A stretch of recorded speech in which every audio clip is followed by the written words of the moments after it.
Friends, आज मैं आपको सुनाऊंगी बैसाख चौथ की कहानी।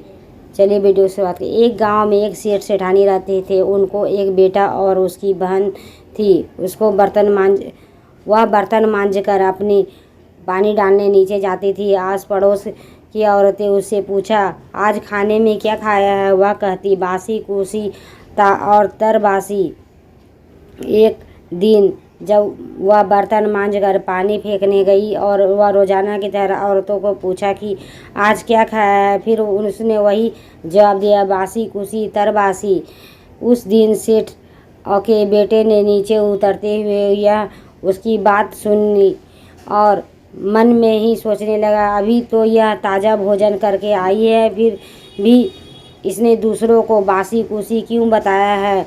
दूसरे दिन उसने माँ को कहकर खीर खांड का भोजन बनवाया और माँ, बेटा, बहू तीनों ने बड़ी प्रसन्नता से भोजन किया। बहू बर्तन मांज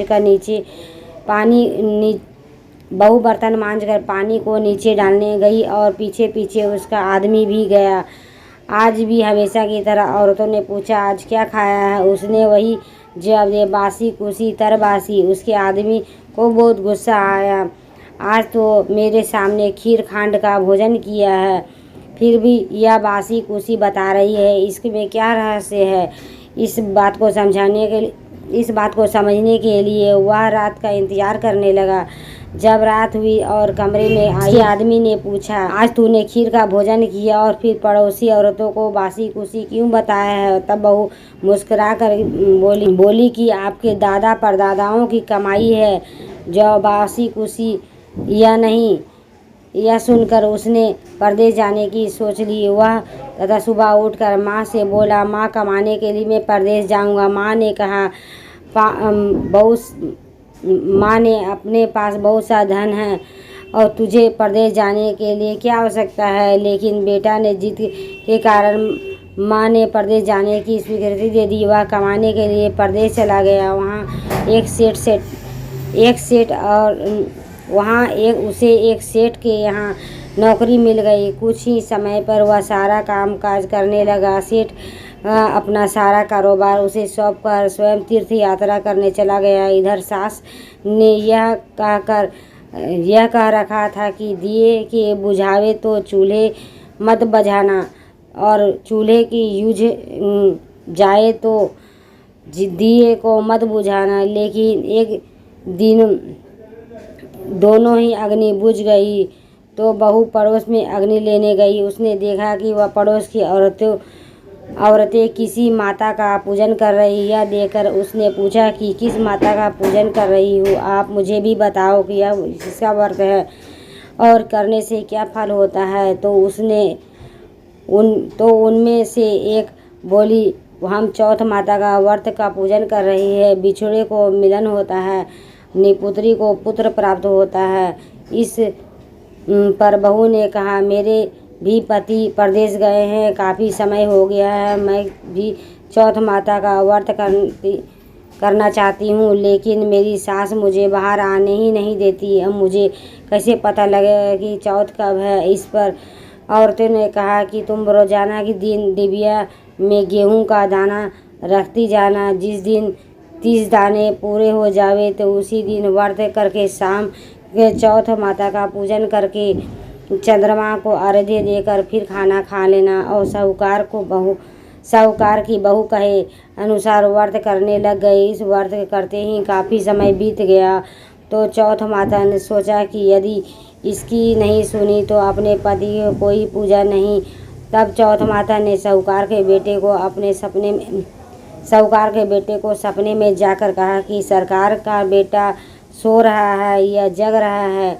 उसने कहा कि ना सो रहा है ना जग रहा है, चिंता में पड़ा है। इस पर चौथ माता ने कहा, अब चिंता छोड़, तेरे पर जाकर सब की सुध ले। उसने कहा कि मैं कैसे जाऊं, मेरा कारोबार बहुत फैला हुआ है। तब चौथ माता बोली, सुबह उठ कर नहा धोआ कर दुकान पर जा, चौध विनायक जी का नाम लेकर घी का दीपक जला लेना, तेरा सारा काम सुलझ जाएगा। सुबह उसने वैसा ही किया। देखते ही देखते सारा हिसाब किताब हो गया और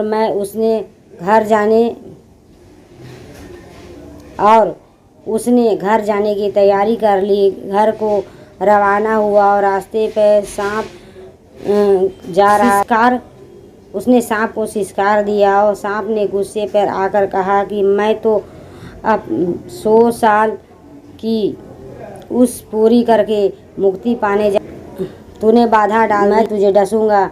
इस पर साहूकार के बेटे ने कहा, मैं भी 12 साल मैं मेरी माँ और पत्नी से मिलने जा रहा हूँ। उनसे मिलने के बाद मुझे डस लेना। तब सांप बोला, तू घर जाकर पलंग पर सो जाएगा। तब उसने कहा, मैं अपनी औरत और अपनी वोटी के नीचे लटका दूंगा। मैं अपनी औरत की चोटी नीचे लटका दूंगा, उस पर चढ़कर आ जाना। घर पहुंचा तो वह उदास था। बेटा कुछ बोला नहीं, लेकिन उसकी औरत की होशियारी थी। सब बात पता करके उसने कमरे में एक सीढ़ी पर दूध और दूसरी पर चूरमा, बालू, रेत और इत्र, फूल आदि 7 सीढ़ियाँ 7 वस्तु रख दी।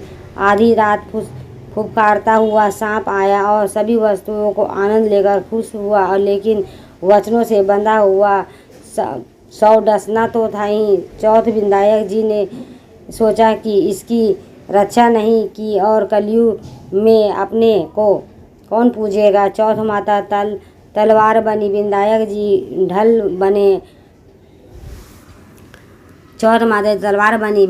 ढाल बने और जैसे ही सांप डसने लगा उसे मार दिया।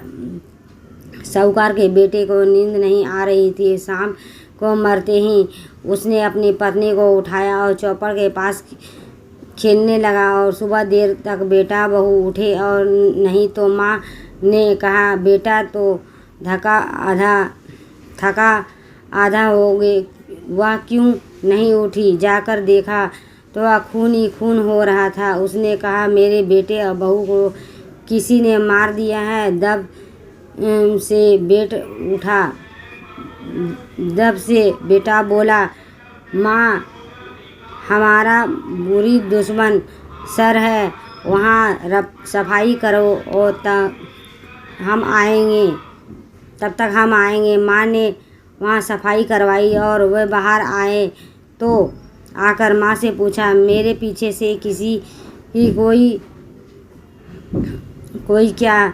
मैंने अब क्या किया है? इस पर सास ने कहा, तूने क्या किया है? समय का खाना देती है। और वह बोली, महीने में एक ही हाथ में द्विवती थी और सुबह का खाना पानी डाली देती है, दूसरी बार गाय और बछड़े को खिलाती है, तीसरी बार उटियानी को गाड़ देती है, चौथी बार पूजा करके चंद्रमा को देकर खाती है। मैंने पूजा के लिए बंदिया की दुकान से घी और गुड़ मंगाया है, सो उससे जाकर हिसाब करी। सास ने पानी वाली से पूछा तो उसने कहा, महीने में एक दिन। बछड़े ने पूछा तो उसने वहाँ पर फेंक फूल गिरे हैं। उद्यानी खोदा, रोटी सोने के चक्कर में निकली। बनिया से पूछा, उसने कहा कि महीने में एक बार मेरे से घी और गुड़ मंगवाती थी। और दह ने कहा, मुझे भी बैसाख चौथ का उद्यापन करना है। सास बहू ने चौथ माता का व्रत उद्यापन धूमधाम से किया और आराम से जीवन बिताए। हे चौथ माता उस पर प्रसन्न हुई। जैसे ही सब पर प्रसन्न होते हैं उसे सबको मनोकामना पूरी करना। दोस्तों, ये वीडियो आपकी कैसी लगी? लाइक करें, सब्सक्राइब करें, बेल वाला आइकन को ऑन में प्रेस करें ताकि इसी तरह का लेटेस्ट वीडियो रोजाना मिलता है। Bye bye.